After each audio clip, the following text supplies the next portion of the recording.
நடிகர் ரோபோ சங்கரின் திடீர் மறைவு திரையுலகினர் மற்றும் ரசிகர்களை அதிர்ச்சியில் உறைய வைத்திருக்கிறது. அவரது திரைப்பயணம் குறித்து இந்த தொகுப்பில் பார்க்கலாம். மதுரையைச் சேர்ந்த சங்கர் மேடை நிகழ்ச்சிகளில் ரோபோ வேடமிட்டு நடனமாடுவதில் பிரபலமானார். அதனால் ரோபோ சங்கர் என அழைக்கப்பட்டார். தனியார் தொலைக்காட்சியில் ரியாலிட்டி ஷோவில் கமல்ஹாசன் உள்ளிட்ட நடிகர்களைப் போல மிமிக்ரி செய்தும் தனது ஸ்டாண்ட் அப் காமெடியாலும் கவனம் பெற்றார். இவரும் சுட்டி அரவிந்தும் சேர்ந்து செய்த நகைச்சுவை வெகுவாக பிரபலமாகின.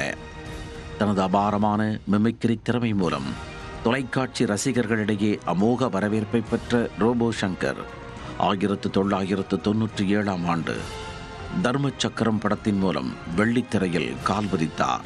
எனினும் பல ஆண்டுகள் கழித்தே தீபாவளி படத்தில் கதாநாயகன் ரவி மோகனின் நண்பராக நடித்து கவனம் ஈர்த்தார். விஜயுடன் புலி, அஜித்துடன் விஸ்வாசம், சூர்யாவுடன் சிங்கம் 3, தனுஷுடன் மாரி, சிவகார்த்திகேயனுடன் வேலைக்காரன் என முன்னணி நடிகர்கள் படங்களிலும் காமெடி கதாபாத்திரத்தில் நடித்து தனி முத்திரை பதித்தார்.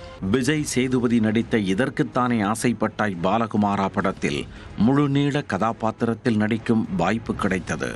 விஷ்ணு விஷாலின் வேலேனு வந்துட்டா வெள்ளைக்காரன் படத்தில் இவரது நகைச்சுவை ரசிகர்கள் மத்தியில் பெரும் வரவேற்பை பெற்றது. தேசிங்கி ராஜா, வாயை மூடி பேசவும் என அடுத்தடுத்து பட வாய்ப்புகள் இவருக்கு கிடைத்தன. தமிழ் சினிமாவில் முன்னணி நடிகர்கள் பலருடன் நடிக்க வாய்ப்பு கிடைத்த போதும் கமல்ஹாசனின் தீவிர ரசிகரான ரோபோ சங்கருக்கு இறுதி வரை அவருடன் நடிக்கும் வாய்ப்பு கிடைக்காமலேயே மறைந்தது திரை உலகினர் மற்றும் ரசிகர்களை சோகத்தில் ஆழ்த்தியுள்ளது. ரோபோ சங்கரின் மனைவி பிரியங்காவும் சின்னத்திரை நடிகையாக உள்ளார். மகள் இந்திரஜா பிகில் படத்தில் விஜயுடன் நடித்திருந்தார்.